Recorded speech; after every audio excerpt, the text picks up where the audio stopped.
At yun yung mga napag-usapan natin these previous Sundays. At yun nga yung sabi ko sa sa ating sa Sunday School, sa superintendent sa Sunday School. Dapat pala nung nag-start itong topic tungkol sa article number 14, the New Testament Church, ay lahat ng teachers nandito muna, no? Para alam natin yung kung ano ba yung church, ano ba yung biblical na tingin ng isang church at ano yung paninindigan ng ating simbahan, no? So, this morning very important na magsimula tayo sa ganitong klase ng perspective bago magsimula. Ano 'yon? Ang simbahan usually ay nasa isip ng tao, magche-church ako para matuto. However, mali yung perspective na yung pupunta ako sa church para malaman ang salita ng Diyos. That's good, di ba? And magche-church ako para ito ang makuha ko sa church, para makilala ko ang Diyos. That's good. Then here comes the second part. Ito yung isang ang sabi ko nga, simulan natin sa ganito. Simulan natin sa tamang perspective. Ang church ba is all about learning, or is church is about being a part of the body of Christ? That's a different perspective, no? Merong pagkakaiba sa ganung klaseng perspektibo. Pupunta ako sa church para matuto, and the other one, I want to be part, I want to do my part as a body who functions, no, sa katawan ni Kristo. So, bago tayo pumunta sa ating lesson, para sa mga nanditong Sunday school teacher, i-review ko lang ng konti yung mga napag-usapan namin. Actually, nakaisang Sunday pa lang naman, okay, tungkol sa the New Testament Church. Article number 14, kung pwede mo ba doon mailabas. Dadahan-dahanin ko lang muna bago tayo makarating sa ating lesson for today. Okay? Yan pong dalawang word na yan ay nagkakapalitan. Pagka sinabi nating church, yan yung assembly. Pag sinabi natin yung assembly, yan yung church. Okay? Church, in what sense? Ang una natin pinag-usapan about the New Testament Church is the nature of the New Testament Church. What is the nature of the New Testament Church? Ano ang pagkakakilanlan ng identity? Ano ang characteristic ng isang New Testament Church? At nalaman natin, letter A, it is local and visible. Pagka sinabi natin assembleya, mga tinawag, may makikita kang taong nagtitipon. May makikita kang mga nagtitipon. May makikita kang mga tao talagang nandoon. May makikita kang mga mananampalataya. Marinig mo yung testimonies nila, marinig mo yung mga kwento sa kanilang buhay kung paano nila nakilala ang Panginoong Kristo. Makikita mo kung sino, makikita mo kung nasaan sila, may address, pwede mong tawagan, pwede mong makausap. The church, the New Testament Church is local and visible. Nung nabasa natin yung sa Acts, nalaman natin na maraming naligtas, maraming nakakilala sa Panginoong Kristo. Pero ang pinakamagandang makita natin doon, pagkatapos nila maligtas, they continued with the teaching, breaking of bread. Ang tanong, saan sila nag-continue? Sa kanya-kanya nilang buhay? Hindi. Nag-continue sila kasama yung mga mananampalataya na magpatuloy saan? Sa lakad bilang mananampalataya. Matuto sa pamamagitan ng pagkakaroon, pag-a-attend ng kanilang Lord's Day, nagtitipon-tipon sila, daily pa ngayon daily, minsan in prayer, no? Yun ang ating pinag-uusapan. The local and visible church.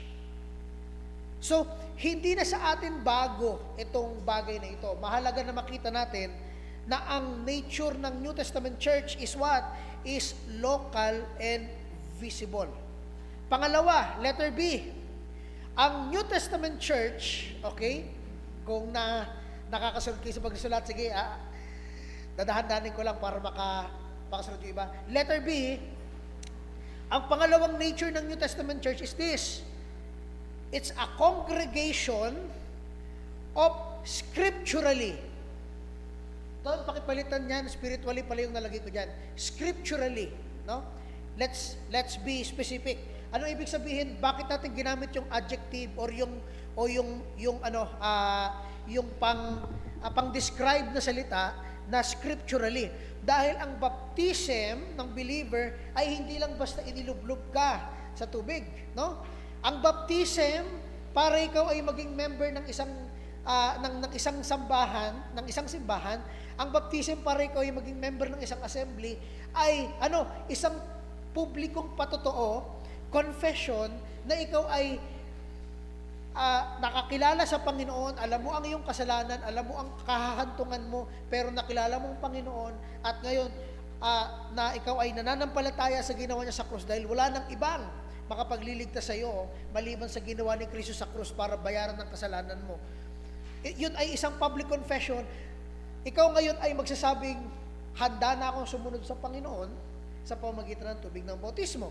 At ngayon, pag ikaw ay sumunod na sa tubig ng bautismo, scripturally yun lahat.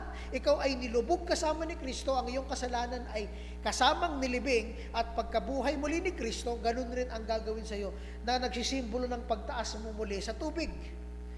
Kaya ang bautismo ay hindi lang siya basta symbolic, it's scriptural.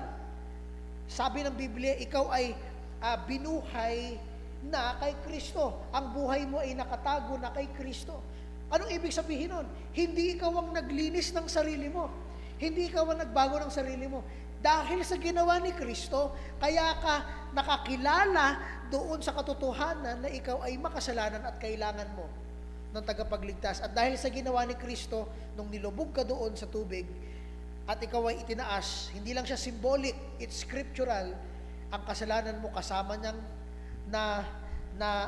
nalibing, at pagkabuhay muli, ikaw na ay maglalakad dapat kasama ng Panginoong Jesucristo sa bagong buhay. No? Kaya scripturally baptized believers.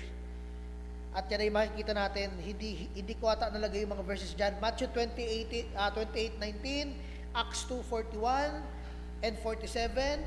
Andyan rin yung 1 Corinthians chapter 12 verse 13 and Ephesians chapter 4 verse 5. Lahat ng mga bagay na yun ay kasama dyan. No? And then pagkatapos nun, ang New Testament church ay, ano nga ulit yung una?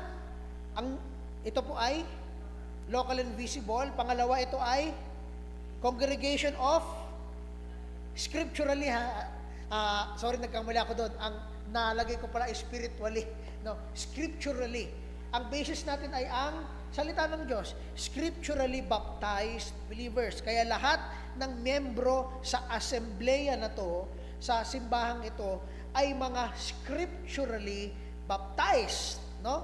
Sumusunod tayo sa baptism at sa katotohanan ng baptism sa salita ng Diyos. Letter C, hindi lang yon. Ang New Testament Church, ang mga mananampalataya sa loob niyan ay pinagsama-sama, no? Pinagsama-sama together by a what? By an agreement of faith. Tayo ay pinagsama-sama sa pagkakasundo saan? Sa pananampalataya. No? Wala dito ang pinwersa. Bawat isang membro ng New Testament Church or bawat isang membro ng isang simbahan or assembleya ay ang mga committed na mga mananampalataya na nakilala ang sarili nila na kailangan nila si Kristo, at nung nanampalataya sila, handa silang sumunod sa kanilang Diyos, sa kanilang Kristo, sa kanilang Lord, sa kanilang Master, no? Walang isang mananampalataya dito ang nag-public confess para lang maging member in paper. Kasi that's ridiculous. Anong sense nun? No? Anong mapapala mo sa papel na membro ka pero hindi ka talaga tunay na nananampalataya sa Panginoon? At ang nakakatakot nun, kung tayong church, inaprubahan natin ang ganong klaseng baptism. Nagpabaptize siya na hindi natin sigurado na siya ay ligtas ba o hindi. Dahil tayo ang nag-agree. Opo, agree kami na siya ay, di ba? Pero hindi natin siya nakilala talaga. Di ba? Kaya ang isang church ay magkakakilala yan. Wala diyang isolated, walang alien dyan na bigla na lang nakapasok. No, lahat yan magkakakilala. Dahil meron silang one Lord, one faith, and one baptism. Kaya ang letter C natin, ang isang New Testament church ay pinagsama sa kasunduan saan? Pagkakasundo saan? Sa pananampalataya, sa faith. We have one Lord, one faith, and one baptism. Wala dito ang pinilit. Lahat dito ay mga mananampalatayang binigyan lang ng grasya at awa ng Diyos. Letter D, hindi lang yun. Minamadali ko lang para makarating tayo sa lesson natin for today at ma-review rin yung ating mga bago na nandito. No? Letter D, hindi lang basta local and visible, hindi lang basta congregation of scripturally baptized believer, hindi lang tayo pinagsama together by an agreement in the faith, kundi letter D, tayo ay pinagsama sa pamamagitan ng ano? Fellowship. Kasiyahan sa isa't isa of the gospel. The fellowship of the gospel. Ang nagtatagpi sa atin ay ang ginawa ng Panginoong Hesukristo sa bawat isa sa atin. Kaya walang iba na maririnig ka pag nagkita kita ang mga mananampalataya. Ito ang blessing ng Panginoon, ito ang grace ng Panginoon, ito yung nangyari sa buhay namin, yun ang pinagkikwentuhan. Bakit? Kasi nagkakaintindihan sila saan? Sa pananampalataya at maiisa silang, maiisa silang source ng fellowship. Ano yun? Ang gospel.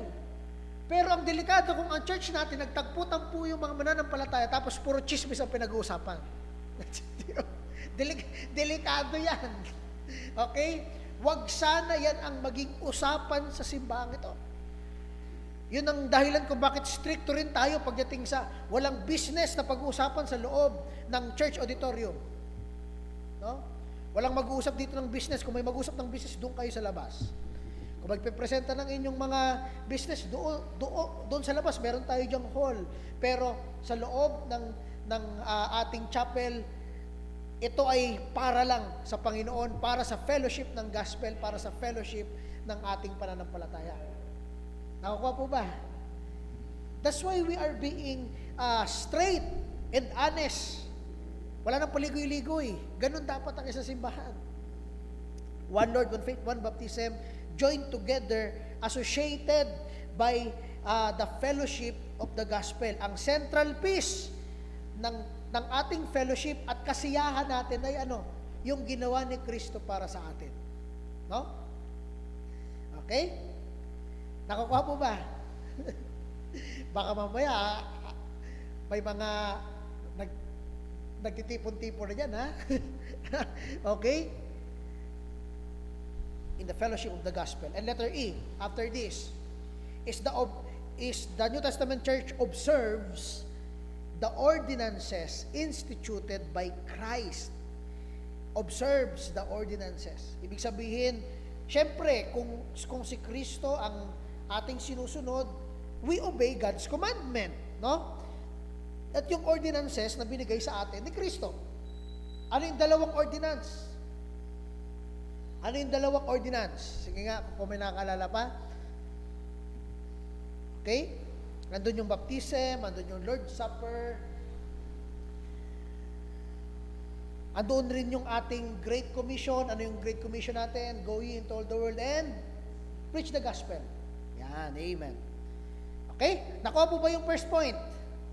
Ito ay shortened summary. Okay? Nakuha po ba ng ating mga teachers dito? Si Steve, tapos si Reg. Nakuha. Okay. Pupunta tayo ngayon sa point number 2. No? At napag-usapan na rin natin ito nung Sunday, just a short review. Number 2, what is the authority? Ano naman ngayon ang authority sa simbahang ito? Ano ngayon ang authority sa New Testament Church? Ano ang final authority? Siya ang final say sa lahat. Letter A, what is the authority in the New Testament Church? The New Testament Church has only one head Sino? It's Jesus Christ. No? Ang church ay meron lang iisang ulo, iisang sinusundan, iisang nagli-lead completely. It's none other than Yesu Christos. Sabi sa Latin, Jesus Christos. No? Kung maintindihan natin, kung si John the Baptist, ang baptist po doon ay hindi reliyon, ang baptist po doon ay title, siya po ay taga-bautismo. Okay? Naalala ko na naman isang pastor na nagsabi na baptist tayo dahil si John the Baptist ay baptist. Delikadong kaisipan yan, no? Mga kaibigan, yan po ang kanyang trabaho, taga-bautismo siya. No? Si Jesus Christ, ano ang kanyang trabaho? Hindi po apelyido ang Kristo. Ang Kristo is also yung name na binigay sa kanya. The Baptist, Christ, the Christos, ang tagapagligtas, Emmanuel. Nakuha mo ba natin? No? Baka sabihin, John the Baptist, Baptist tayo kasi si John the Baptist ay Baptist. No. Baptist tayo dahil ang Baptist holds scripturally accurate beliefs. No? Kung hindi scriptural ang Baptist, hindi tayo Baptist. No? Kaya tatandaan natin yung point na yon, mga kaibigan at mga kapatid. It's always the scripture, hindi lang si Kristo, kung hindi kung paano ang government sa church is by Christ's law alone. No? Ibig sabihin, ang authority sa New Testament church, Christ is the head, at kung paano tayo namamalakad dito is through Christ's law. Ibig sabihin, kung ano ang sinusunod natin dito, it's always nakapicture ang mga utos ng Panginoon. Sa pamumuhay natin, ina-apply, no? Ina-apply natin, nakaproject doon ang yung mga utos ng Panginoon. Okay? Tatandaan natin yan. Meron na nga lang dalawang summarization yan di ba? Love the Lord your God with all your heart, soul, and mind. Ano yung pangalawa? Love your neighbor as you love yourself. Yourself, ha? Huwag niyo kakalimutan yung yourself. Kasi yun yung definite argument sa love your neighbor. Ano yun? As yourself. Pag sinabi natin definite, ibig sabihin, yun ang premise ng lahat. Bakit ka magmamahal ng iyong kapwa? At bakit ka magmamahal ng iyong kapwa? Dahil minahal tayo ni Kristo, at tulad ng pagmamahal ni Kristo, dapat mahalin mo rin yung kapwa tulad ng pagmamahal sa iyo ni Kristo. In that sense, dapat kung paano mo rin mahalin yung sarili mo, yung ayaw mo mangyari sa iyo, gagawin mo rin sa iyong kapwa. No? Kaya mahalaga na maintindihan natin, sa church, si Kristo ang head at governed by Christ law alone. Note that word. Nilagyan ko yan talaga ng word na alone para ma-emphasize na ang sakop ng ating reach must always be strictly galing sa salita ng Diyos. Ibig sabihin, paglabas sa salita ng Diyos, huwag mo nang papakilaman. Example, business. Hindi, dapat sa business mo ganito. Wala. Hindi mo na yun, no? Bilang isang discipler, nagtuturo ka sa isang dinidisciple mo, doon ka lang sa spiritual things, sa application sa buhay. Pero kung paano yung mga technicalities doon na hindi naman nasa Biblia, wag mo nang papasukin dahil hindi ka authorized para pasukin yun. Nakuha po ba natin? Okay? Pero kung nalaman mo sa business, nagnanakaw siya, di, pasok pa rin ng scriptural authority. Sabi ng Bible, thou shall not steal. Tama? Pasok ang scripture. Nagets natin? Application in life. Kaya mahalaga na ang lahat ng ating ginagawa sa church, the ministry, and all the programs, activities, ay governed ng law ng Panginoong Jesucristo. Number 3. At ito na ngayon papasok yung ating topic for today. Okay? Sana nakahabol yung mga teachers, no, doon sa number 1 and number 2. What is the nature of the New Testament church and what is the authority in the New Testament church? Dahil yun ang ating identity sa simbahan ito. We believe that the church must be local and visible. Dapat nakikita yan, hindi yan remote, hindi yan naka-online, no? Kung bakit tayo may online, dahil merong mga members na mga nasa malayo na gustong na hindi makapunta sa church because of situations, di ba? Kaya may online tayo. Pero tanggalin natin 'yon, hindi dapat naka-online ang isang church. So, it must be local and visible, at dapat ang church ay a congregation of scripturally baptized believers. Number 3, joined together by an agreement in the faith, together by the fellowship of the gospel, and then it observes the ordinances. Wala nang iba pang head maliban kay Kristo. Pangalawa, governed tayo ng batas ng Diyos at ng salita ng Diyos. Number 3, eto na. Pupunta na tayo sa ating topic for today. Okay? And we took 18 minutes para lang balikan yung ating mga previous topics. Ang ating topic for today is about the biblical order in the New Testament church. Pag sinabi natin biblical order, ito yung structure na pinakita ng Biblia, ito yung mga identification ng Biblia, definition ng Biblia tungkol sa simbahan, ito yung biblical pattern ng offices and structure ng New Testament church. Ano ba ang nasa loob ng isang New Testament church? Ano yung mga offices dyan? Letter A, kung pwede mo dyan doon mailabas. A New Testament church is an assembly of regenerated believers which are called the body of Christ. Ulitin ko po. Ito ang pattern, structure ng New Testament church. Ang New Testament church is an assembly of regenerated believers which are called the body of Christ. Kailangan natin maintindihan, pag sinabi natin na assembly, yan yung mga pinagtipon-tipon na na mga binago ng Diyos at mga ligtas. No? Pinagsama-sama yan. Saan? Sa isang lokal at nakikitang pagtitipon. May address, makakausap mo, matatawagan mo, no? At doon sa kanyang locality, ang tawag sa kanya, ito ang tawag sa kanya, it's the body. Mali nga yung it dahil ang tawag ng Bible sa church, ang pronoun na ginagamit ng Bible sa church is she, her. So, tatawagin natin siya,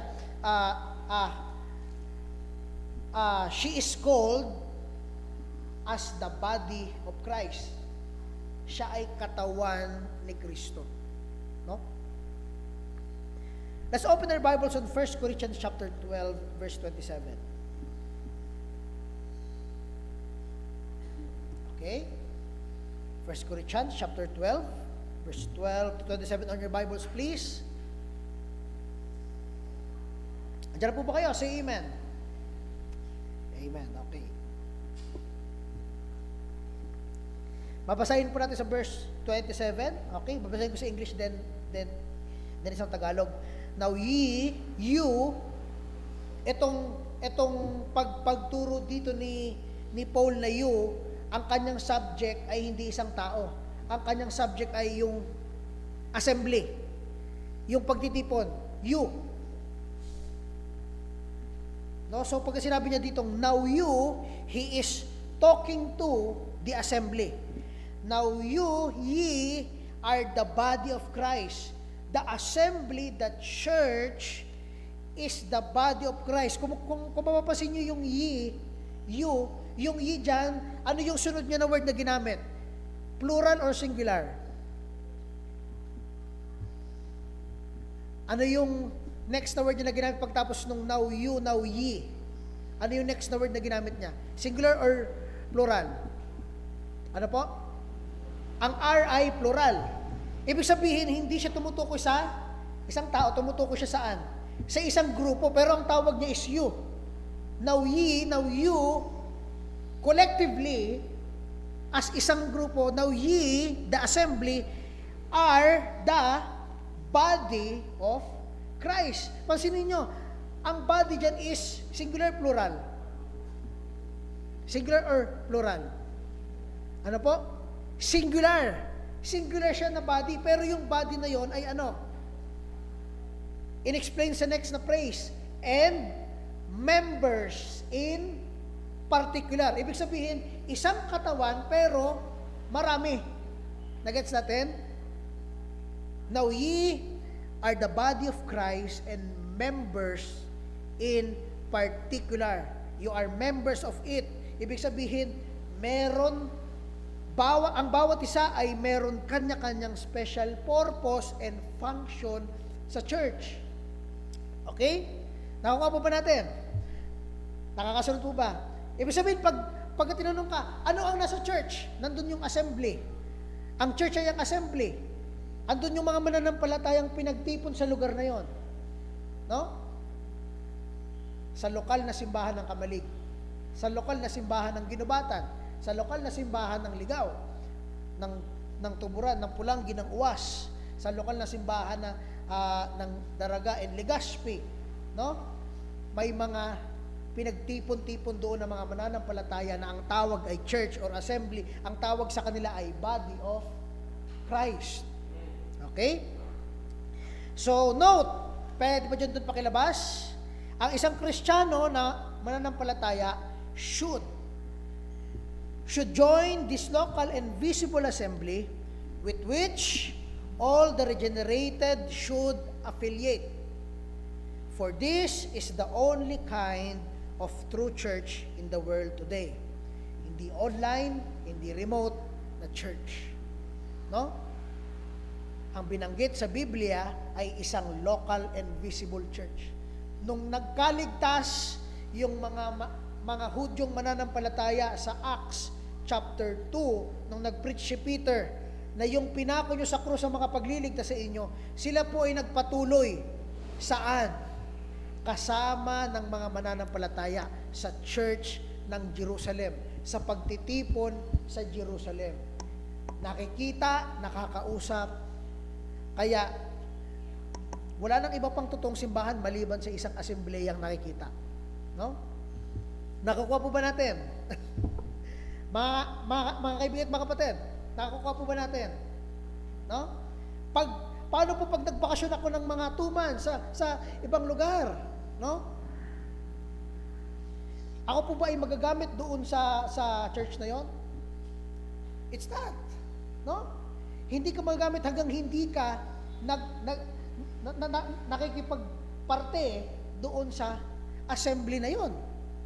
Wala kang oversight, wala kang alam sa mga ministries doon hanggang hindi ka nakikiparte, hindi ka magagamit doon. Hindi ka rin pwedeng basta na lang mag-lunch ng iyong sariling ministry na wala kang oversight. No? Bakit? Kasi walang magbabantay kung ano ba yung tinuturo mo doon, doktrina mo doon. Bakit? Mahalaga na accurate tayo lagi pagdating sa gospel at sa scriptures. Hindi pwedeng sariling version.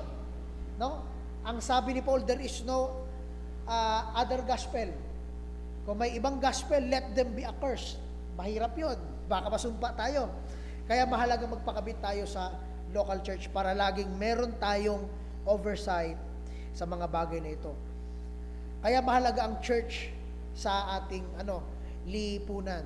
Dahil kung sa government institution tinuturo ang morality ng right and wrong, sa church naman itinuturo ang eternal perspective ng right and wrong.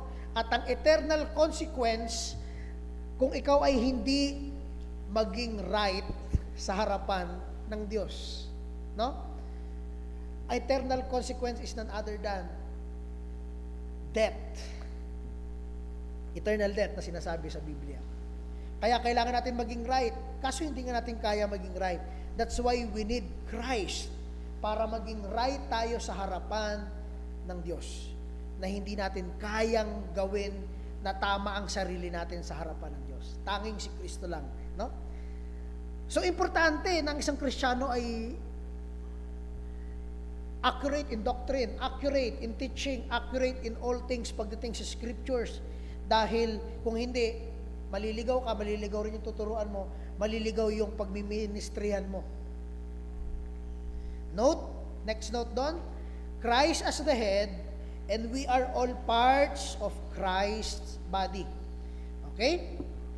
Nakuha po ba pag sinabi natin church? Ano ang church? Ang church ay assembly. Ano ibig sabihin ng assembly? Tinawag ko pinagsama-samang,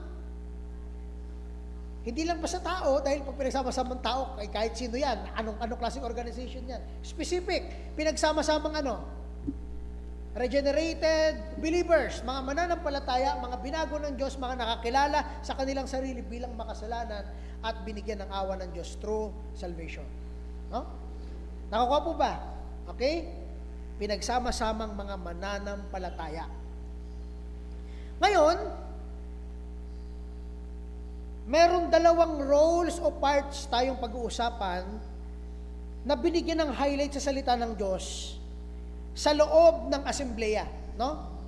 Hindi sila labas sa asembleya, parte sila ng asembleya, parte sila ng church, parte sila, pero in-specific lang yung kanilang role pagdating sa gagampanan nila sa church. At uunahin natin, of course, letter B, yung unang officer na hinighlight sa Bible. Sa assembly, yung iba kamay, yung iba paa, yung iba yung iba ilong, di ba? Pero meron diyang isa na hinighlight ang Bible na napakahalaga pagdating sa nourishment ng katawan. Ano 'yon? Letter B, has an officer in spiritual leadership. Ito ay ang pastor. Ulitin ko po, officer ng assembly. Hindi nun ibig sabihin na mas mataas siya sa assembly, siya ay parte ng assembleya. Ito ang kanyang role, to nourish and lead and feed the body of Christ. No? Buksan natin sa Ephesians chapter 4, verse 11. Okay, Ephesians chapter 4, verse 11. Diyan na po ba kayo? Ephesians 4:11. Wala pa? Yung iba. Diyan na po ba kayo? Say amen. Okay? Habang sa side na to. Diyan na kayo? Okay. Ephesians 4:11. Babasahin natin. And He gave some apostles, and some prophets, and some evangelists, and some pastors and teachers. Okay? Note natin yung word na pastors and teachers dito. Pastors and teachers. Wala siyang quit. Ibig sabihin, magkasama itong dalawang noun na ito. Pastors and teachers. Pag may nakita kang quit, pastors, quit, and teachers, ibig sabihin magkaiba yon. Pero dahil walang quit dyan, magkasama sila, it's the same thought. Pastors and teachers. Ibig sabihin, ito yung nag-shepherd, nag-guide, nag-i-instruct saan? Sa mga mananampalataya. No? Ibig sabihin, next doon, the under-shepherd, ito ang pastor, the under-shepherd, whose role, andyan ba? Sige doon, next. Okay, pastor, the under-shepherd, whose role is to have an oversight. I-note mo yung word na yan. An oversight over each member's spiritual life. Ito ang role at function ng isang pastor, to have an oversight. Ibig sabihin, bawat isang miyembro, bawat isang pamilya, nababantayan niya ang kanilang doktrina, ang kanilang pananampalataya, ang kanilang pagpapatuloy sa Panginoon. Dahil sa pamamagitan nun, alam ng pastor kung ano ang kailangan ng church, alam ng pastor kung ano ang missing sa isang family, at pagdating sa preaching, yun ang kanyang lulutuin at bubuuhin para maipakain sa mga tupa ng Panginoon. At masarap nilang kakainin yun habang lumalago sila at lumalaki sila, lumalakas sila sa pananampalataya. That's the role of the pastor. He is the under-shepherd whose role is to have an oversight over each member's spiritual life. Buksan natin sa Jeremiah chapter 3, verse 15. Ito po ay sa Old Testament, no? Even sa time, even po sa panahon ni Jeremiah, ang Diyos ay nagbibigay. Hindi siya, never siyang nakakalimot na magbigay ng spiritual leadership, ng spiritual oversight. Meron laging leader na nagdadala sa mga tao papunta sa Diyos. Sa mga Israelita, si Moses ang ginamit doon. Di ba? Sa panahon ni King David, sino ang naging leader pagdating sa spiritual oversight doon? Si David ba? Hindi. Sino? Si Nathan. At yung naunang prophet kay Nathan. Di ba? Yun ang naging spiritual leader na nagbabalik kay David at sa mga Israelita doon sa kanilang kaharian. Pabalik sa Diyos. Ito ang sabi ng Diyos. Sabi ni Nathan kay David, ikaw yun. Kaya doon nakilala ni David ang kanyang kasalanan at nagsisi siya. No?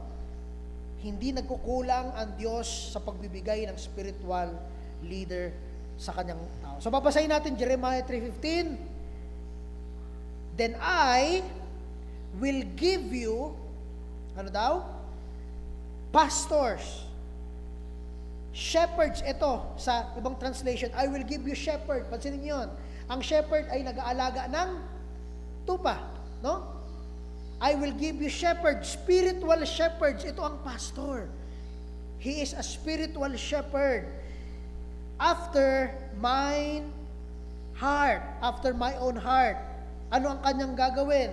Which shall feed you with knowledge and true understanding. Nakuha po ba natin?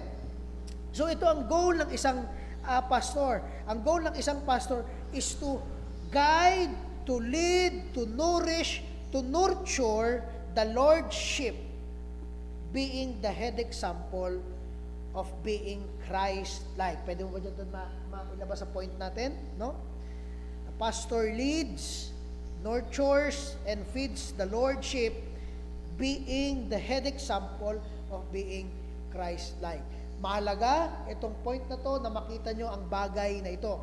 Ibig sabihin, kung kailangan natin ng spiritual headship, dapat ipaalam nyo ang inyong situation pagdating sa inyong spiritual sa pastor. Dahil siya ang maglilid, maggagabay, magaguide, magbibigay ng kung sabihin natin yung modern terminology na troubleshooting pagdating sa spiritual aspect sa iyong buhay. No? Technically, hindi niya papakilaman ng iyong buhay, kundi bibigyan niya ng spiritual guidance kung saan titingin ano ang pwede mong gawin, ano ang pwede mong puntahan sa linaw ng salita ng Diyos. Nakuha po ba natin? Okay? That's the pastor. Di ba? So, mahalaga rin na ipag-pray nyo ang pastor dahil hindi lang isa, dalawa, kung hindi, ilan na ang membro ng simbahan na binabantayan ng pastor, but that's his role. Yun ang kanyang role na bantayan kayo at alamin ang inyong sitwasyon spiritually. No? Dahil ang goal natin dito, hindi lang magsimba, mag-attend ng church. Ang goal natin dito ay sama-sama tayong lumago saan? Sa Panginoong Jesucristo. Kaya kung umattend kayo just to check your routine list, baguhin yung perspective nyo ngayong 2026. Magi kayong parte ng simbahan. No? Magi kayong parte ng simbahan in a sense na sumabay kayo sa pagsunod ng mga mananampalataya dito sa Panginoong Jesucristo. Dahil kung hindi, madaming temptation, maraming maibabagsak sa inyo na troubles, especially kung hindi kayo very open pagdating sa inyong spiritual life. Very important na meron kayong communication sa pastor, meron kayong connection sa pastor sa inyong daily life, sa inyong spiritual life especially, no? Nakuha po ba? Okay? So, ayan. Apostle lives, nurtures, and feeds the Lordship, being the head example of being Christ-like. Now, let's go on letter C. Anong ulit yung una? Sa ating biblical order, ang nasa loob ng isang simbahan ay isang assembly of regenerated believers. And the next, merong officer. Ano yon? Our spiritual leader, yun ang kanyang role. Hindi siya labas, no? Hindi siya labas sa assembly. Parte siya ng katawan. Parte siya ng katawan, okay? Nakuha natin siya ay assembly, parte ng assembly, parte ng body of Christ. Kasama natin siya sa katawan ni Kristo sa kamalig. Pero ang kanyang role and function is to have oversight over our spiritual lives. Letter C, ito yung isang officer na binigay ng Bible.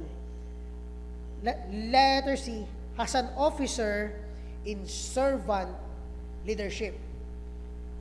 Servant leadership. Ano ibig sabihin nun? Leader siya na servant. Conflict yan, Brother David. Mali. Ibig sabihin nito, siya ang nangunguna pagdating sa pagsisilbi. Ulitin ko po, no? Siya ang nangunguna pagdating sa pagsisilbi. Ito naman ang deacons. Okay? Ito ang tinatawag ng Bible na deacons, ang title na binigay para sa mga nangunguna sa pagsisilbi. Buksan natin ang ating mga Bibles sa 1 Timothy chapter 3 verse 8 to 13. Okay? 1 Timothy chapter 3 verse 8 to 13. Sa ngayon, wala pa tayo nito dahil wala pa namang nakikita ang church na pwedeng pagmanejan, no? Pagkaroon ng pagmamanage ng mga mangunguna sa pagsisilbi. So, kung andyan na kayo sa amen. Okay, babasahin natin sa 1 Timothy chapter 3.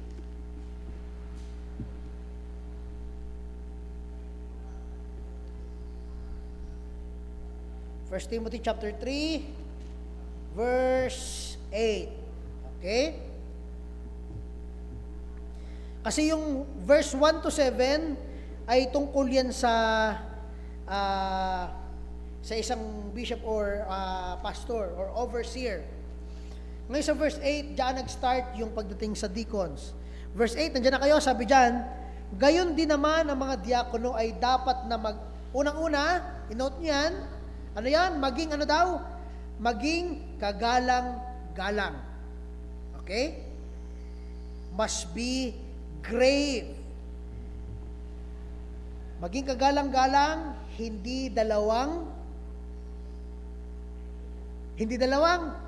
dila. No? So, by God's grace, kung tayo man ay magkakaroon ng deacons, specific ang Bible sa karakter ng isang deacon, no? Hindi siya dapat dalawang dila, double-tongued. Ibig sabihin, paiba-ibang sinasabi, sa harapan ito sinasabi pagdating sa ano, iba naman, no? Or no, dapat siya ay kagalang-galang at hindi dalawang dila. Sunod, hindi nalululong sa maraming alak. Okay? Hindi siya nandoon sa lugar na siya ay natitempt ng alak man lang, no? Ano sunod? Hindi mga sakim, saan daw? Sa masamang pagkakakitaan. Uy, grabe yung mga filthy lucre, hindi sakim sa mga masasamang pagkakakitaan. No? Tandaan natin 'yon, no? Ganon. Hindi tayo pwede maglagay ng isang tagapanguna sa pagsisilbi kung may ganitong mga ugali. Paano yung Brother David? Wala magiging perfect. Kung hindi man lang papasa dito, wag na lang. Kung hindi papasa sa requirement nito, wag na lang. Wag na lang tayo maglalagay niyan. Bakit? Kasi prone to temptation ang mga ganito. Especially pagka hindi pumasa dito, hindi na pagsisilbi ang gagawin. Pangunguna. Hindi yun ang kanyang trabaho. Ang trabaho niya ay pagsisilbi. Nakuha natin? Nakuha po ba natin? No? Wala pa tayo ngayon deacon, but by God's grace, at least alam ninyo, pag dumating ang panahon na kailangan na natin ng deaconship sa church na ito, at least alam nyo ang requirement. Ganyang kastrikto. Ganon rin kastrikto ang sa pastor. Hindi basta-basta ang offices pagdating sa church. Nakuha po ba natin? Okay? So, okay, nakakasunod naman. At hindi pa doon nagtatapos. Verse 8 pa lang yan. Verse 9. Na iniingatan ang hiwaga ng pananampalataya ng may malinis na budhi. No? Holding the mystery of the faith. Ibig sabihin, seryoso siya pagdating sa doktrina. Hindi siya nandoon lang just to be a member of the church. May passion siya pagdating saan? Let's use the word theology. The faith starts with a proper and right sound theology. Kung hindi maayos ang tingin mo sa Diyos at magtuturo ka, maglilid ka ng mga tao sa isang delikadong lugar, sa isang delikadong pupuntahan. No? Pagka tinanong ka ng bata, ano po ang Trinity? Hindi mo masagot. No? Mahirap, mga kapatid, na mag-isip ng sarili mong ideolohiya pagdating dyan. Bakit? May narinig ako, para maintindihan mo ang Trinity, isipin mo, ang isipin mo yung 3-in-1 coffee. Tama ba yon? Oo, kasi 3-in-1, tatlo sa isa. Yung sugar, yung hindi yun. Ang tawag doon, partialism. Kasi yung isa puti, yung isa naman kape, yung isa naman sugar. Hindi sila magkakahiwalay. Iisa sila. That's the point. Paano natin maintindihan yan, Brother David? Yun nga ang point. If we talk about God, we talk about the revelation. Hindi yung ating sariling assumption. So mag-stick tayo doon. Ang sabi ng Bible, there is one God. 3 in persons dahil may nakita tayong tatlong functioning, gumagalaw, pero hindi sila magkakahiwalay. They are one. No? Ngayon, kung bibigyan natin siya ng which is hindi naman Trinity ang topic natin, paano natin siya, Brother David, maintindihan? Yun nga yung point natin. Hindi natin maintindihan ang Godhead dahil hindi tayo Diyos. Nakukuha po ba natin? Pag sinubukan natin siyang intindihan, na tayo ay mayroon lamang limited capacity to think, mga kaibigan at mga kapatid, magfo-fall tayo sa danger ng assumption. Magfo-fall tayo sa danger ng mga presumption. No? Gagawa ngayon tayo ng sarili-sarili nating ideolohiya. So, ibig sabihin, pwede rin siya, yung mythological creature na Orthos or Cerberus, alam nyo ba yon? Yun yung tinatawag na guardian daw ng hell. Sino nakakaalam niyan? Yung mga mahilig sa mga myths. Orthos, Cerberus, alam niyo yan? Okay, yan yung may 2 ulo na aso. Yan. Yan yon. Okay? Cerberus, 2 o 3 ulo na aso. 'Di ba? Yun yung sabi sa myth na guardian daw ng gates ng impyerno. Pero mythology lang yun ng Greek and Romans, no? So, para daw ganun ng Diyos, iisa pero may 3. Mga kapatid, lalong nagkakaano. No, let's stick with what the Word is telling us. He is one God, no? In 3, The Father, the Son, and the Holy Ghost. With their distinct roles, ang Father ang nagplano, si Christ yung nag-execute ng plano at naging mediator ng tao at ng Diyos. Ang Holy Spirit naman, pagbalik ni Kristo sa taas, siya ang kasama natin hanggang ngayon, nag-guide, nagre-rebuke, nagko-correct, nagbibigay ng leadership sa atin. Pero hindi sila hiwa-hiwalay, sila ay iisa. No? So, hindi rin naman natin, kasi meron rin doon isang parte na ang sabi nila, nagpapalit-palit daw ang buka ng Diyos. Mali yun. Ang tawag doon ay modalism. Hindi ganun ng Diyos. Kasi clearly, iba-iba ang Father, ang Son, and the Holy Spirit. Okay? So, sana maintindihan natin sa ating lupang pagkakagawa ng Diyos, we have a very limited mind para makomprehend yung kadakilaan ng Trinity sa ating isipan. So let's stick with what the Bible tells us. He is one God, but there is three person na naging active, especially sa ating salvation. Okay? Kaya, hindi tayo pwede maglagay ng deaconship na hindi careful, wala man lang passion pagdating sa theology and doctrine. Na nasa puso niya ang panghawakan yung mystery ng faith with pure conscience. No? Paano natin sasabihin na hindi na pure yung conscience? Inaaral mo ito para ikaw ay maging magaling. Para ikaw ay magkaroon ng leverage pagdating sa pakikipag-usap sa ibang tao. Ay, hindi Brad, dapat ganito. No? Para nagkakaroon ka na ng attitude na holier than thou. Mahirap yan. Kaya dapat maging pure ang ating conscience when we study the Word of God, and especially holding the mystery ng ating pananampalataya. Dahil ang lalabas sa atin would be prideful Christians, which is napaka-ironic na tawagin kang Christian tapos prideful, no? Ano yon? Kumbaga contrasting truths. Hindi pwedeng Christian ka tapos mayabang ka. That's a contrasting truth. Okay? Hindi lang yon. Nakasama rin dyan, verse 10, at ang mga ito rin naman ay subukan muna. Lahat ng yan. Pag dumating sa pagkakataon na kailangan na natin ng deacons, kailangan susubukin muna lahat ng mga ilalagay ng church dyan. Susubukin yan lahat. Hindi pwedeng ilalagay agad by the decision of the members.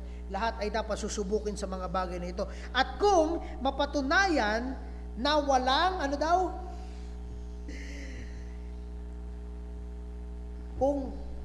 kung sila ay mapatunayan na walang kapintasan, edi hayaan silang maglingkod bilang mga diakono. Nakuha natin?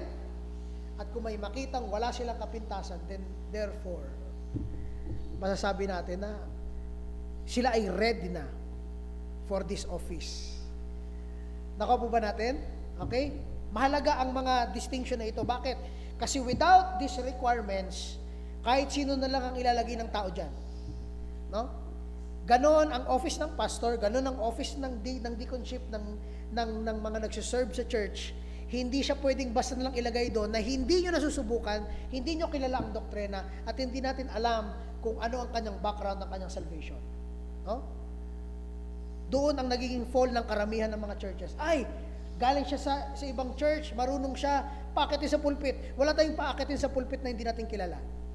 Nakuha po ba natin? Kahit pastor pa siya, kung hindi natin kilala ang doktrina, hindi natin siya paakitin dito.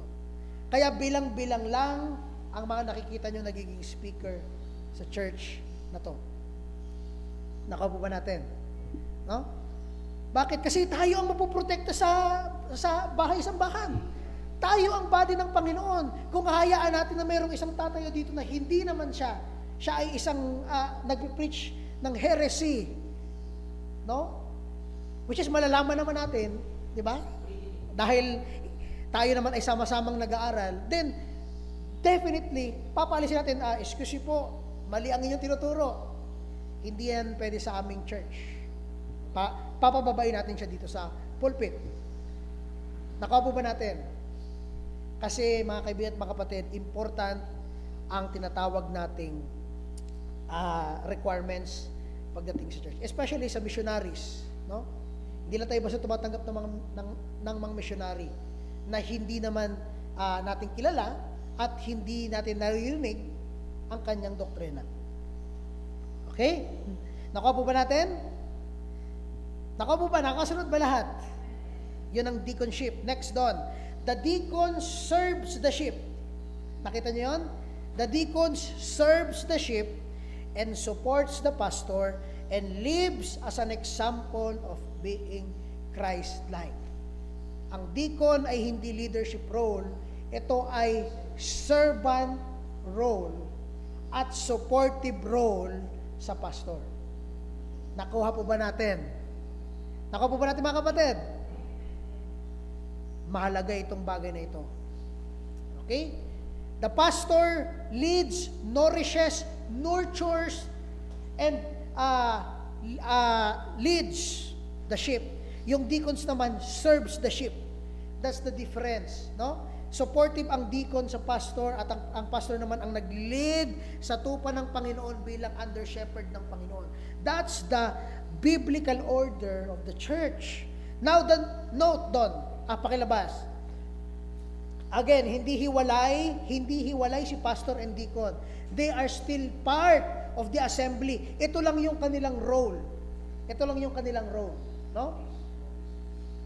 Dahil ang ibang church, meron silang polity na ganito. Ay, dahil akong pastor, ako ang leader ng church. Sa akin kayo lahat susunod. Sa atin merong encasement yan.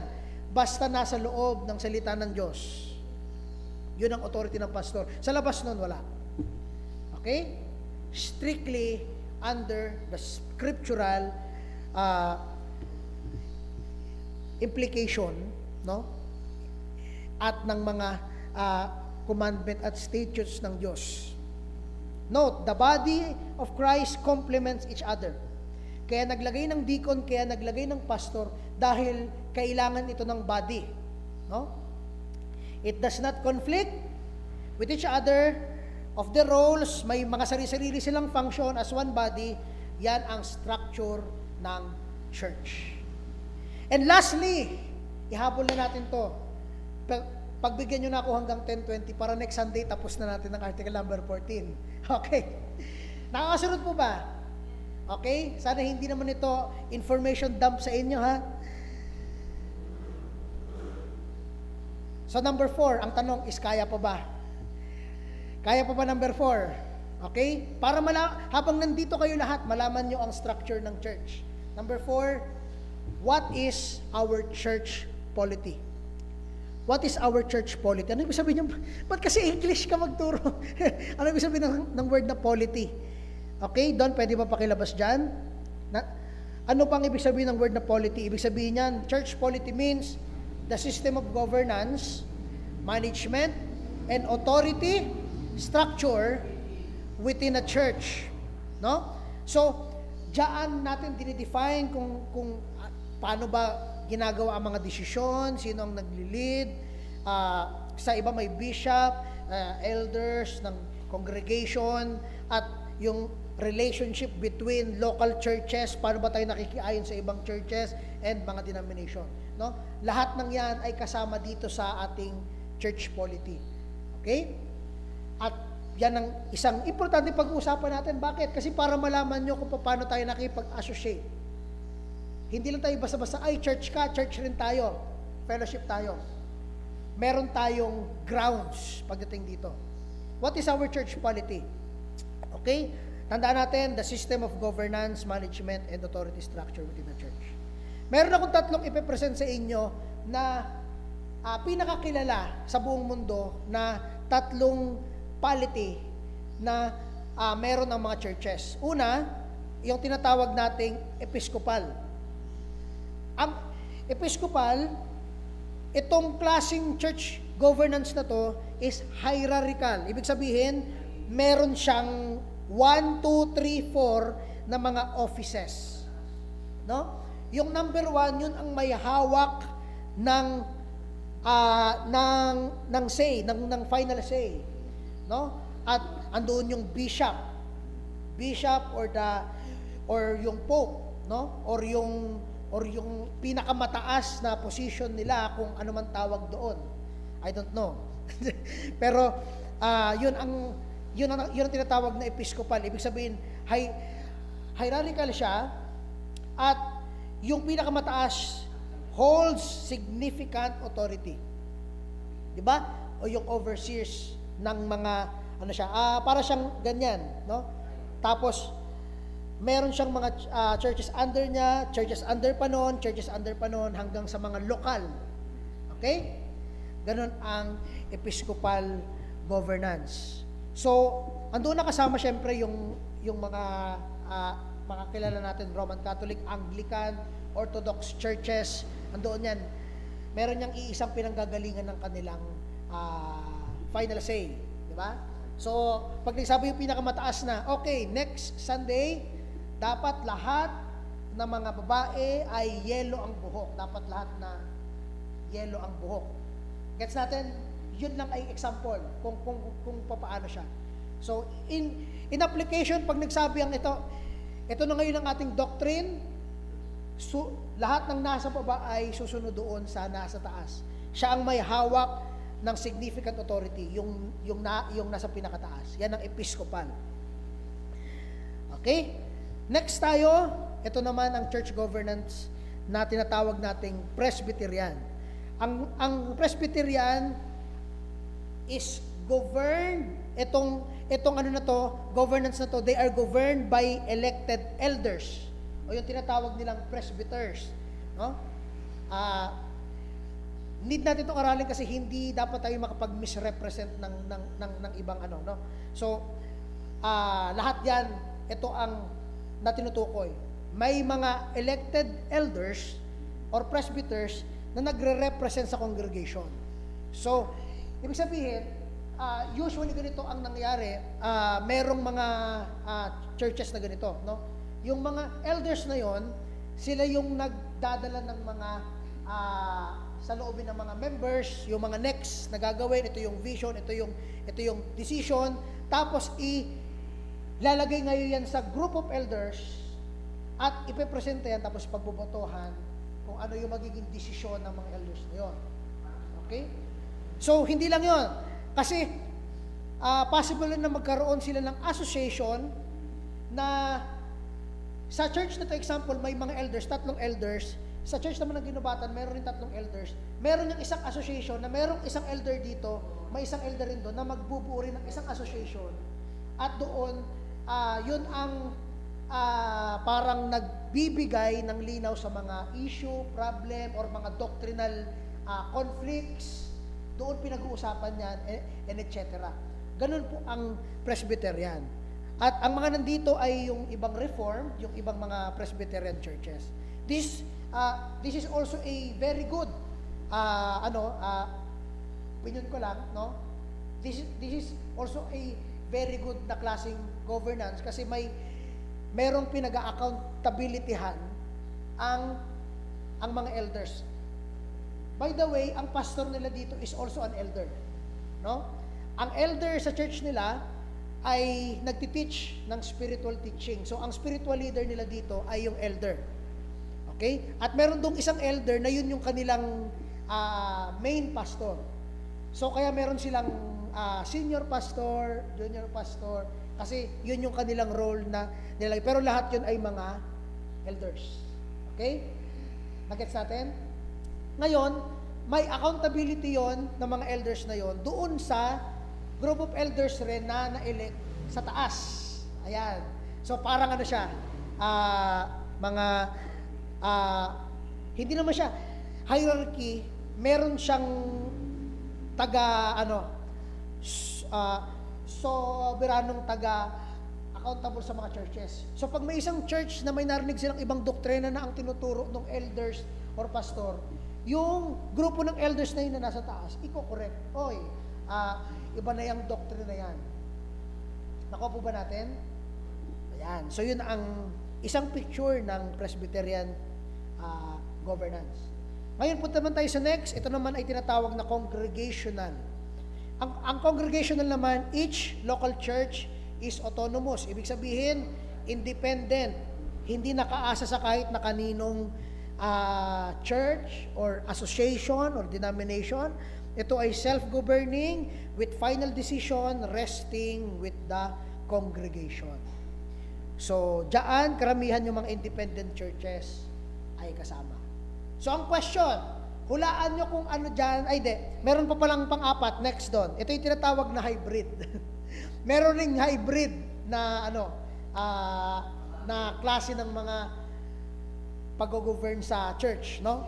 At okay lang naman 'yon, basta scriptural na andun ang salita ng Diyos at hindi nawawala. Okay? So ngayon ang question, hulaan nyo kung anong klaseng governance na meron ng church natin, kung na-observe nyo. Pag ako may narinig episcopal sa inyo. Okay? Ano po? Okay, tama. Ang Kamalig Baptist Church is a congregational church. Okay? We are a congregational church. Ibig sabihin, ang ating local church is autonomous and self-governing na ang ating mga desisyon ay nanggagaling sa majority ng ating congregation. Kaya siya tinatawag na congregational. That's why pag merong major decision ng church, ang pastor ay inilalabas ito sa inyo at kayo ay nagdidesisyon. Especially sa church discipline. Pag merong dinidisiplina, yan ay dadaan sa church. Nakuha po ba natin?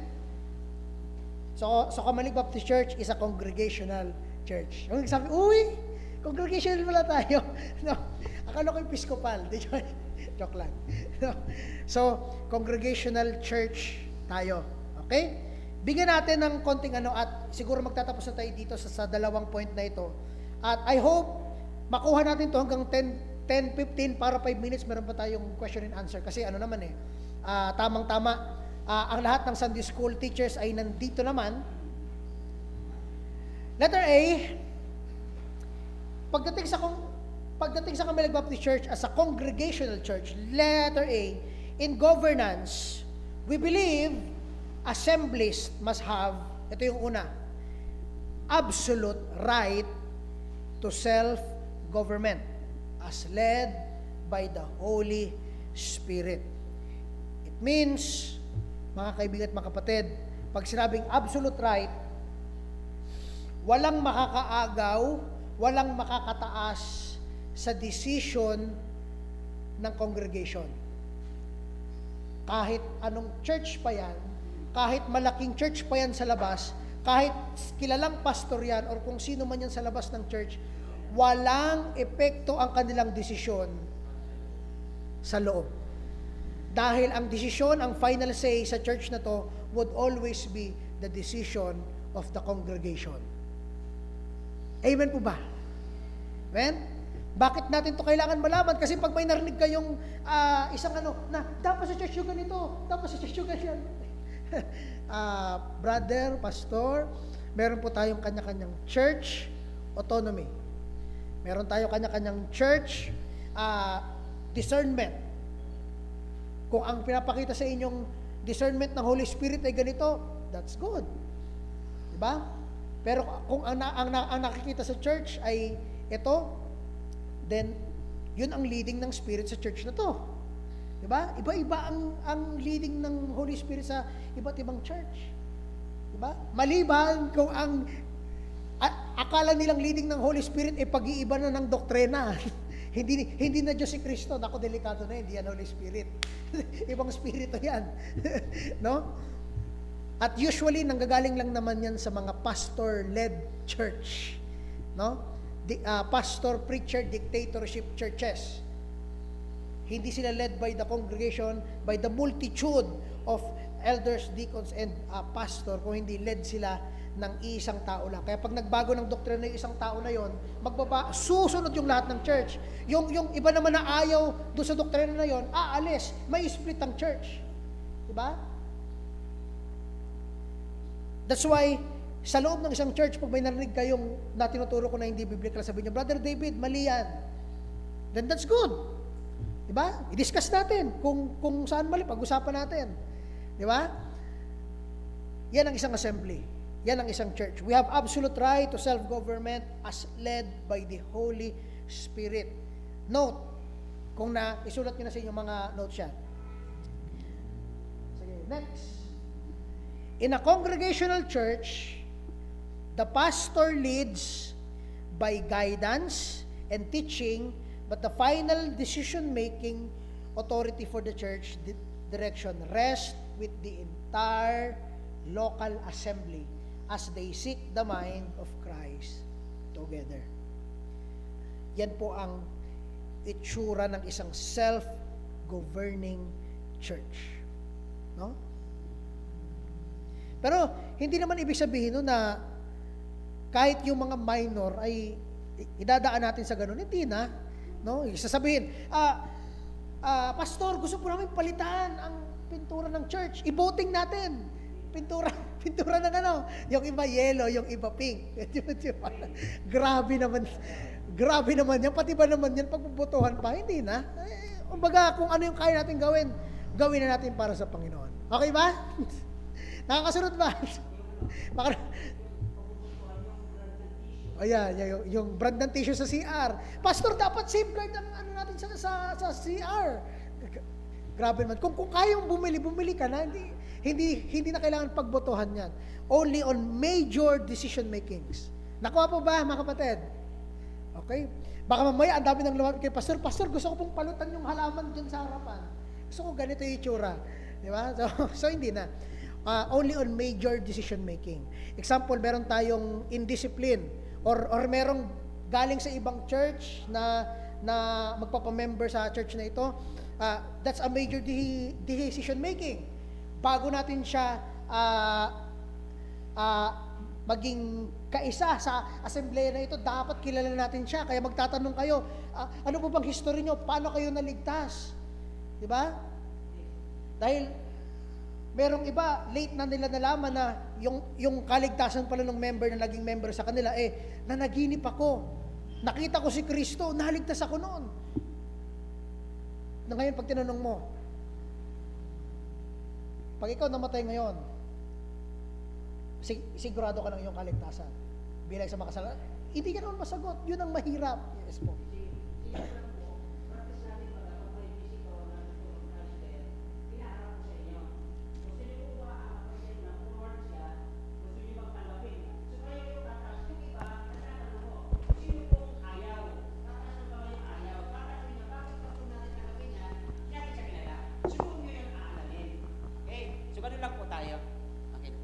Okay, so, ayan. Very important itong mga bagay nito. Bakit? Kasi as a church, we need to be careful and critical pagdating sa ganitong bagay. Tandaan po natin, mga kaibigan at mga kapatid, we believe in governance that as assemblies, we have the absolute, pag sabi absolute, wala nang tataas pa dyan, absolute right to self-government as led by the Holy Spirit. Kahit by God's grace ay pag nilid tayo ng Panginoon na magkaroon tayo ng mission, pag yun ay naging church na, hindi tayo makikialam sa mga ginagawa nila sa church. In doctrine, doon sa mga importanteng doktrina, meron tayo doong say, pero pagdating sa mga technicalities sa church nila, anong kulay na mga ganito, etc., mga decision as led by the Holy Spirit, it is the decision of the congregation. Nakuha po ba natin? That's a very important part, no? A self-governing as led by the Holy Spirit. Next, hindi lang po tayo basta absolute right to have self-government as led by the Holy Spirit. Pangalawa, free from any interference. Free from any interference. Ano ibig sabihin yan? Pag tayo magdidesisyon, pag tayo magkakaroon ng malaking decision making, tandaan natin ito. Huwag tayo basta-basta makikinig sa pattern or sabi ng iba dahil hindi nila alam ang nangyayari or reality sa ating body, no? Ang nakakaalam lang yan ay tayo. At ang scriptures ang ating final authority pagdating dito. Next doon.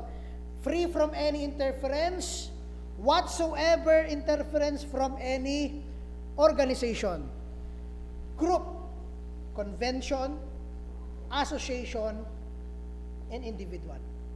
Kasama dyan ang politicians, no? Political groups.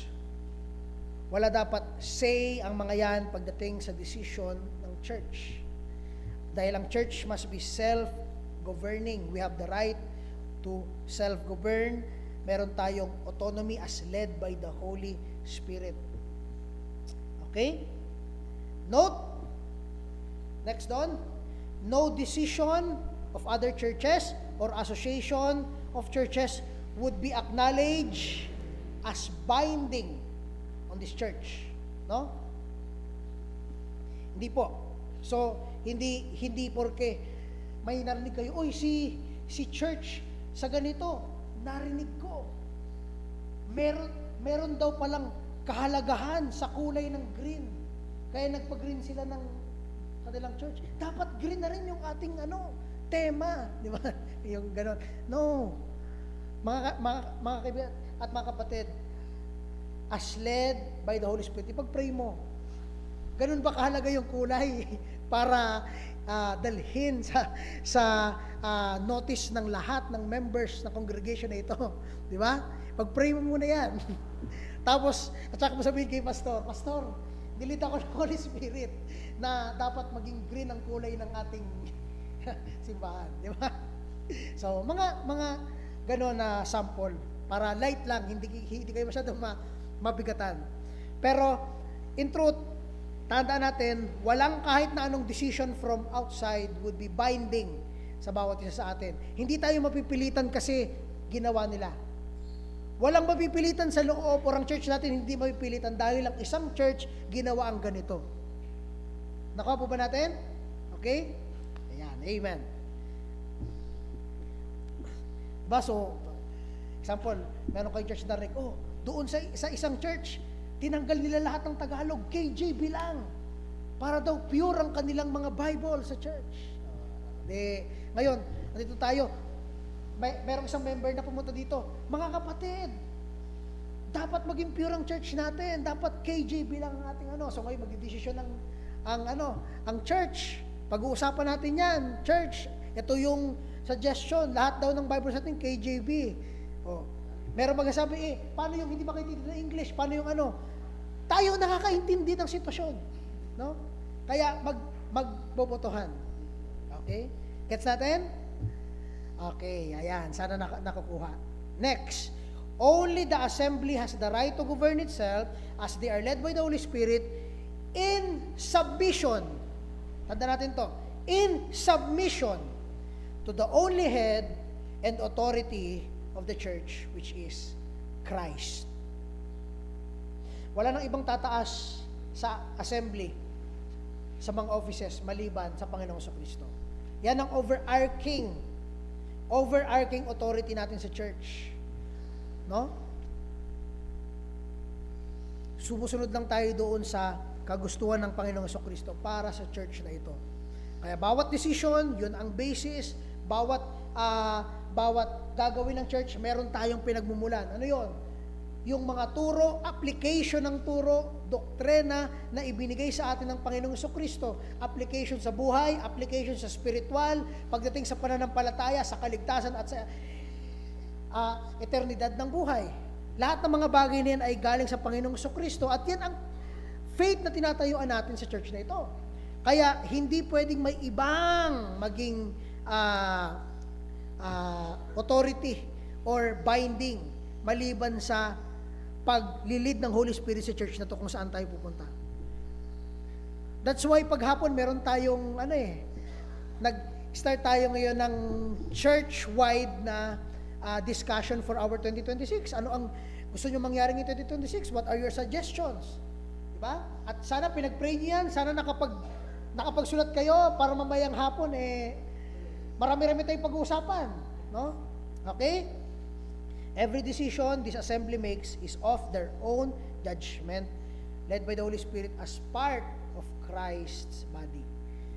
So ngayon, punta tayo sa pinakahuli, letter B. Nakakasunod naman. Minamadali ko lang para, pero sana nakukuha. Nakukuha po ba natin? Okay? Ito ang ating church, a self-governing, autonomous church. Letter B. Ito na. Ito yung isa sa paborito ko sa lahat. In association and cooperation with other churches, we believe assemblies must, number one, we must associate and cooperate with like-minded churches. With like-minded churches. Isa sa mga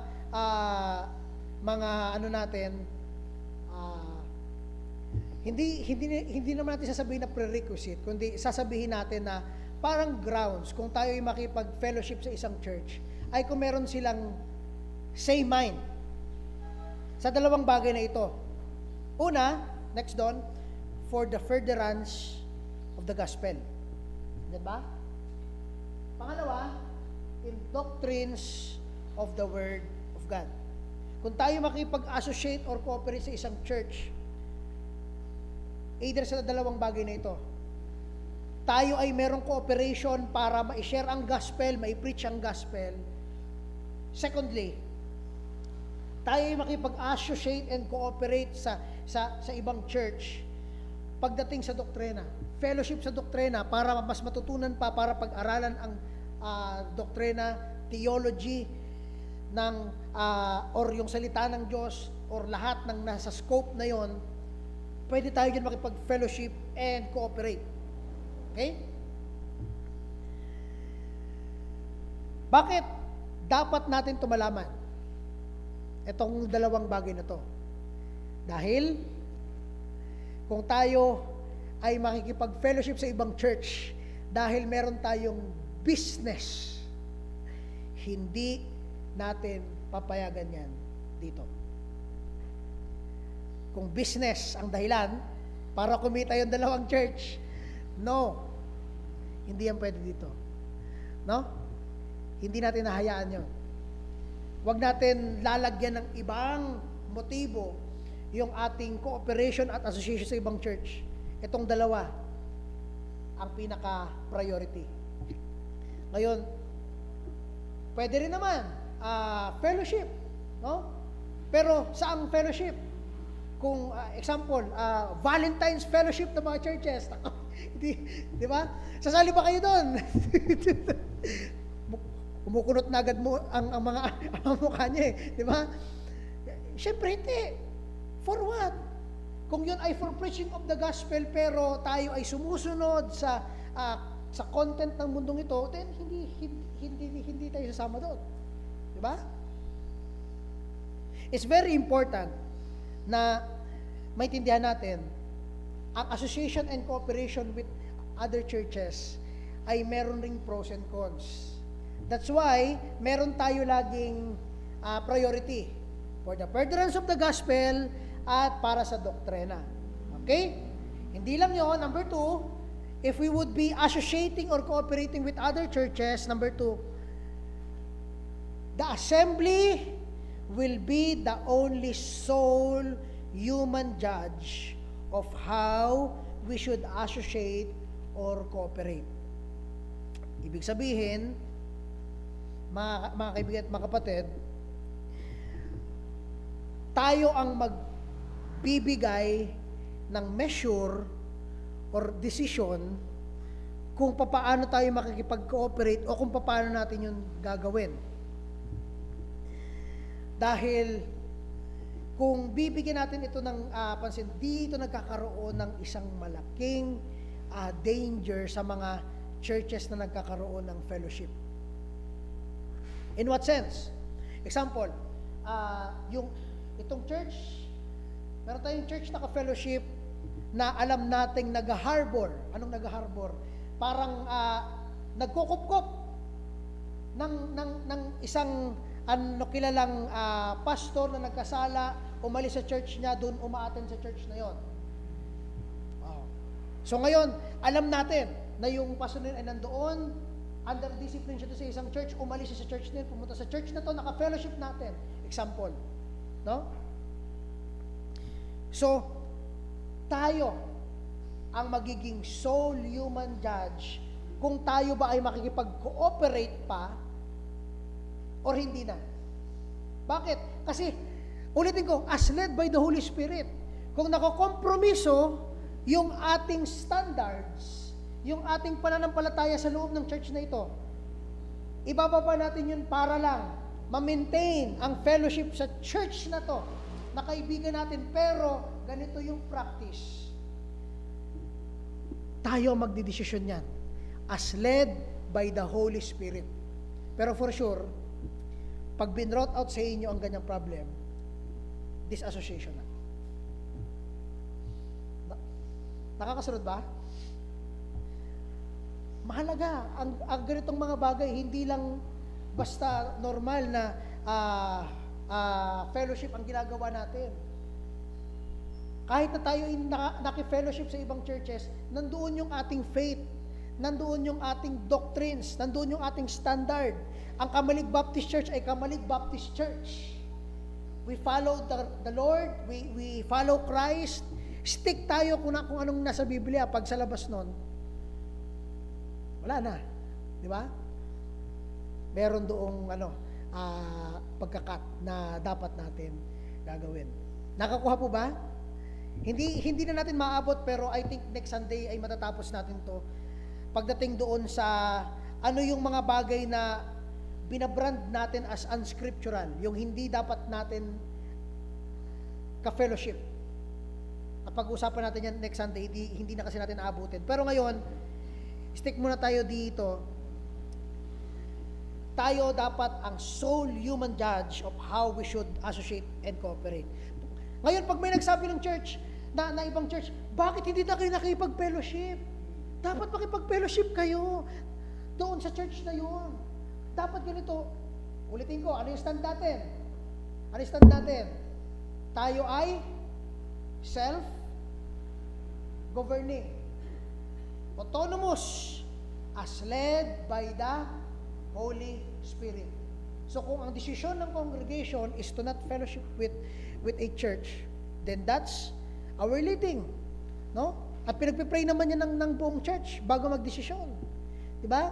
Especially sa mga major decision, kung nakaabot na kayo ng mga previous na mga discipline natin dito, mga major decisions ng church, lahat yun pinagpipray natin bago tayo mag-decide kung sila ba ay i-under ng discipline or excommunicate na or ito ba ay gagawin natin next anniversary and etc. or sa camp, di ba? Lahat yun ay in the presence ng congregation.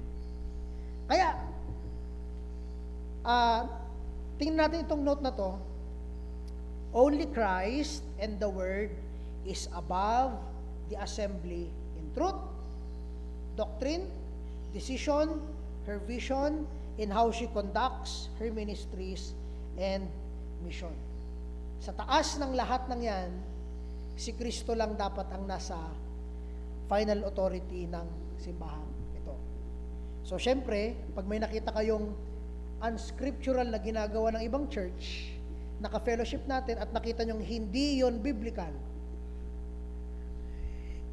i-brought up nyo agad para mapag-usapan natin na ito ka-fellowship natin kaso ito yung ginagawa nila.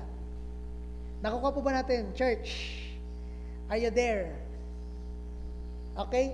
Andiyan pa ba kayo?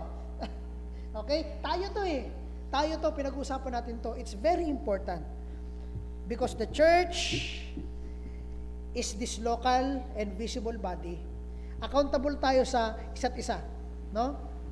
Kaya tayo ang magpalakasan, tayo ang magkaroon ng ganitong perspective na hindi lang tayo taga-attend, tayo ay parte ng isang local body ng Panginoong Jesucristo na meron tayong gampanin na sabay-sabay tayo maglalakad papalayo sa kasalanan, papunta sa Panginoong Jesucristo. At bilang isang church, we are self-governing as led by the Holy Spirit. Anumang decision na nandito, idadaan natin sa prayer through the Word of God. At kung anuman ang maging decision ng church na to, that would be final. Free from any interference. Okay? Nakuha po ba? Okay, sana nakuha. Ngayon, question. Sige, meron tayong time para sa question. Meron bang question? Bago tayo mag-close. Question. Sige, yung mga tumatakbo sa inyong isipan. Pagdating doon sa church, sa nature ng church, sa pag-usapan natin, about just sa association, cooperation ng church, meron bang question? Sige. Kahit mga ano lang, mga naisip nyo lang na gusto nyo tanong, wala namang question na tinataboy dito eh. Meron ba? Sige po.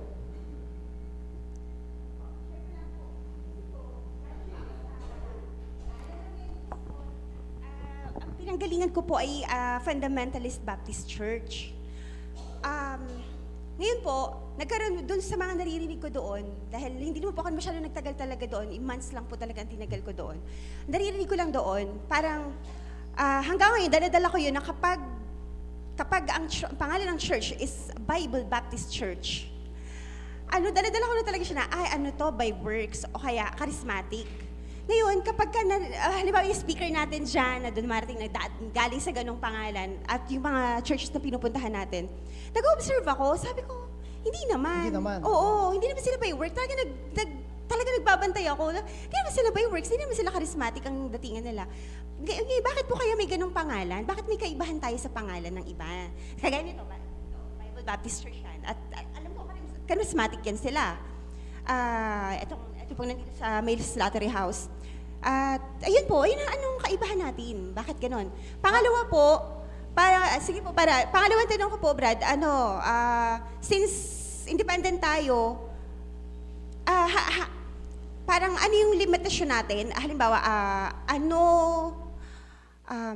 saang aspeto, o kaya, kailan tayo dapat pakialaman na ng gobyerno?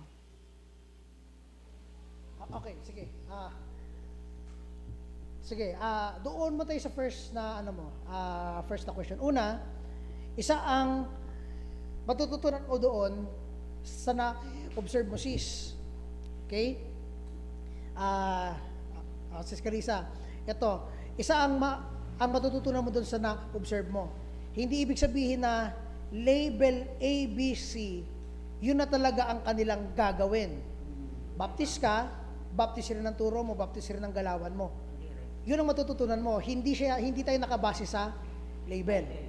Dahil merong ibang hindi baptist na baptist ang turo at baptist ang practice. At may baptist naman na hindi baptist ang turo, hindi rin baptist ang practice. So it's not about the label or the name. It's about the church. Ano bang klaseng church nila? Anong identity ng church nila? Doon tayo magbabase. Diba? So, hindi tayo, dahil ito, ano to? Hindi. Nagbe-base tayo saan? Sa kanilang identity bilang isang church. So, nakuha ba yung first question natin? So, opo. Pagdating sa pagkakaiba, hindi tayo tumitingin sa pangalan, tumitingin tayo sa kanilang identity. Church doctrine, faith, polity. Yan ang pinag-usapan natin. So, doon tayo tumitingin. Pero pagdating sa name, I think, hindi naman. Kasi meron nga Baptist na hindi na Baptist Kumilos, no? Diba? So, ayan. So, next naman, doon naman sa next na question mo. Ayan. Pakiulit-ulit yung yung parang, ayan. Saan ilan tayo pwedeng pakialam? Sis, ito yan, pagdating sa pakikialam, lahat ng natin, lahat pagdating sa technicality, in legal, sa lupa, sa financial, meron tayo diyaang reporting every dahil tayo ay naka-register under legally registered as a church, no, sa registration ng government. Legal tayo diyan na naka-register.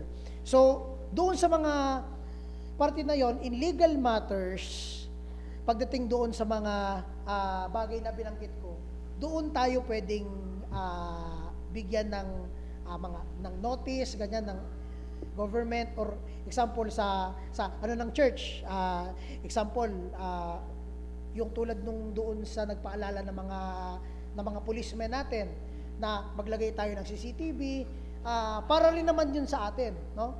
So, ginagawa ng government yung trabaho nila to protect, to serve.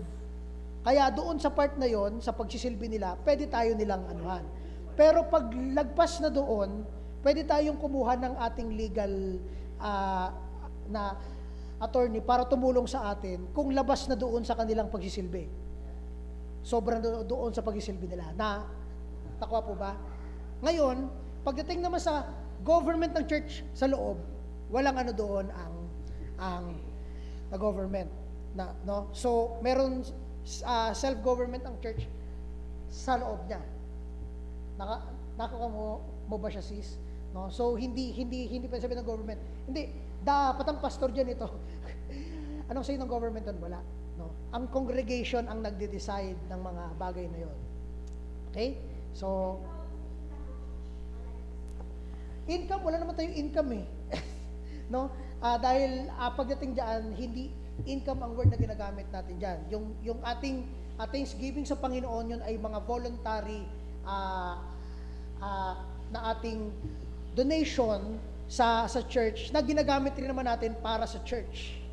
Okay? So, hindi siya income. Kasi pag income, it's a legal transaction na kumita ang church. Walang ganun ang church, walang business ang church. Okay? Walang kahit na anong business transaction ang church under sa pangalan ng church. Wala. Maliban kung bumibili tayo ng mga materyales, so meron. Pagbibili tayo ng ilaw, ng semento under ng Kamalig Baptist Church. Yon, meron. Pero hindi yun income. Ano yun? Tawag dyan, yung pagbili, no? Kung baga sa accounting terms, yun yung mga, natin, mga binili natin. Pero income, wala. So, hindi, pagdating doon sa giving, yun ay ating cheerful giving sa Panginoon, thanksgiving natin yun sa Panginoon, hindi yun mapapakilaman ng government. Okay? Sige, Pastor. Dagdag ko lang po siguro, bilang Pilipino kasi, kailangan natin magbayad ng sidula. Under talaga tayo noon. Hindi ka po pwedeng umayaw doon kasi under tayo bilang Pilipino. So, kailangan yon. Pag ikaw naman may mga property, kailangan mong itatax yun. Under the government. Kasi Pilipino tayo. Yan po ang rules natin. Sa church naman at ang government, lahat ng church, halimbawa magtayo ka ng panibagong church, basta lahat na everything, halimbawa mission mo and vision ay for good of the Filipino people, tanggap ng government yon. Kasi lahat ay good.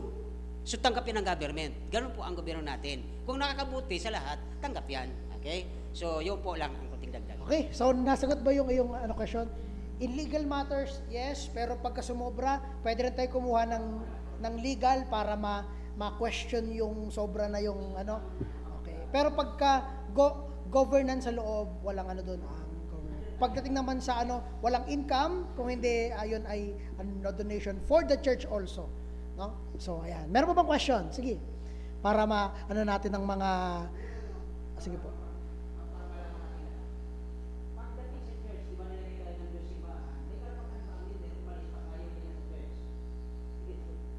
Ayan, okay. So, meron bang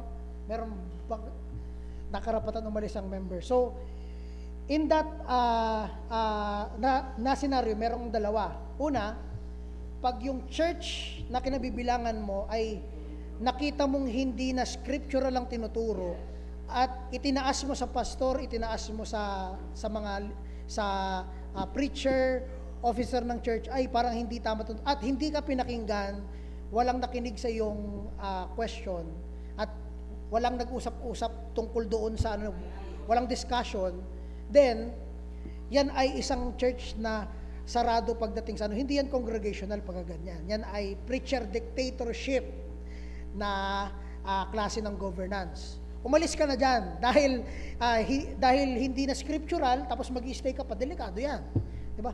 Punta ka doon sa scriptural na church. Di ba? So, next naman is kung for good ka naman na pupunta doon sa isang lugar dahil doon parang tinawag ka ng Panginoon doon, yung family mo ay nandoon at gusto mo siyang ma-reach, at ang plano nyo, ang pinag-pray nyo na doon ka na talaga titira, then hindi mo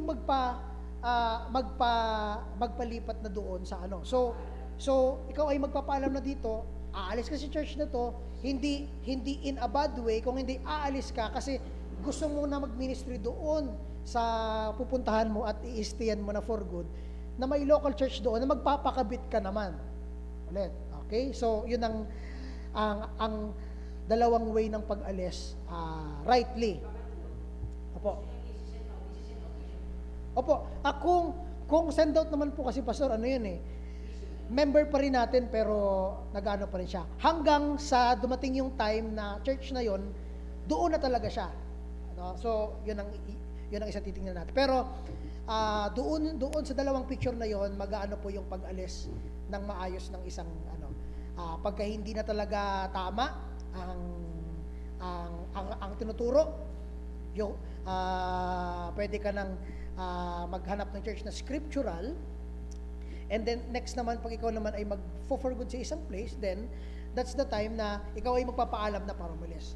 Ngayon, meron pong dangerous doon na part naman ng pag-alis, which is yung na-offend ka tapos bigla kang umalis na hindi mo klinaro kung ano ba yung that will create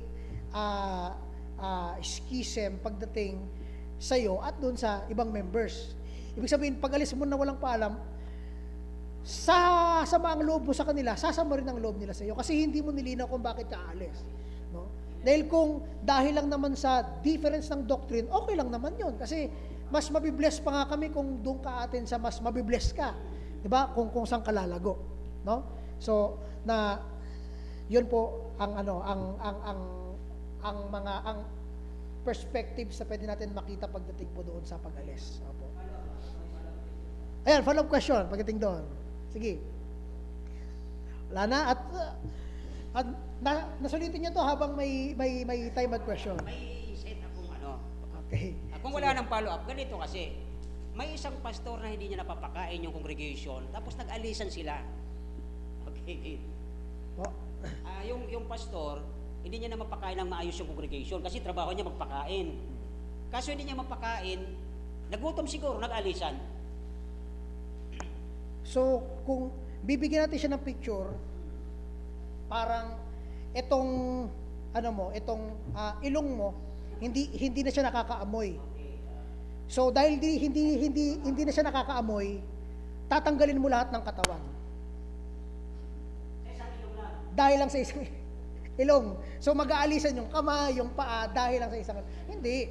Kung hindi na ito gumagana, yung ibang parte ng katawan, responsibilidad natin na mag-step up para magawa yung role na hindi na nga nagagawa ng pastor. So, example, yung pastor doon sa church na yun ay sobrang tanda na at hindi na nakapag-aral. Anong ginagawa ng men?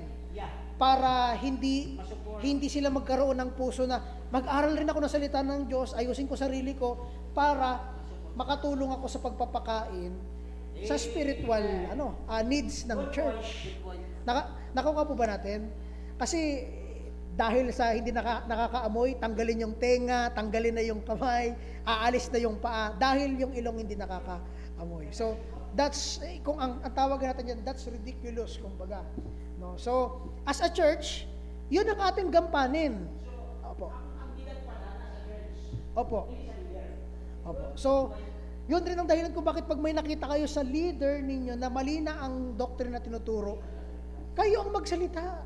Dahil hindi yung leader na yun, malalaman, ay, mali na pala ako. Hindi nila malalaman yun hanggang hindi nyo sinasabi na mali na pala yung doctrine na pinupuntahan ng kanyang pagtuturo. Nakukuha po ba natin? Mga kapatid, hello, andyan pa ba kayo? Tayo to eh. Tayo to.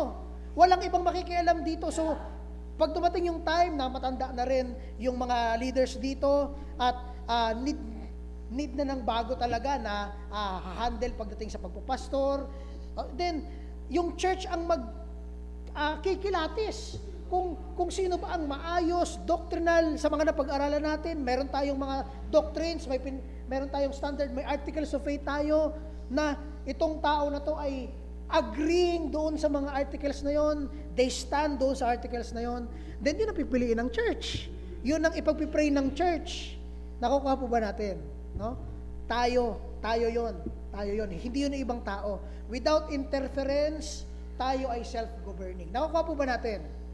Kasi mga kapatid, meron akong isang church na narinig, nung nawalan sila ng pastor, yung ibang church nagsabi, ay, ito na, ang nire-recommend namin pastor ito. So ito na ilagay nyo. So ngayon, yung pastor na yun, ito mayo na doon. Bakit yun ang nagdidesisyon? Ibang tao para sa church na yun. Diba? So yung mga members, anong say ng mga members? Wala. Okay. Hindi. Kaya mag-aral kayo ng salita ng Diyos, mamuhay tayo ng maayos kasi tayo ang church. Okay? Amen po ba? Okay.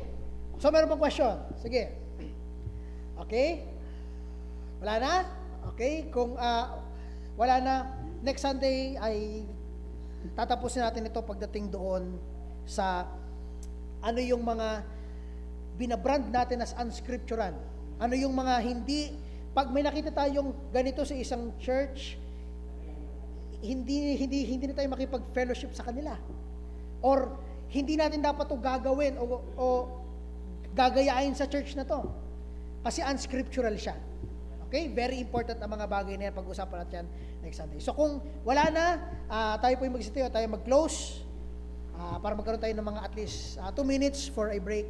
Let's pray. Lord, we thank you, Panginoon, sa aming pag-uusap this morning about the church, about our faith, about our stand.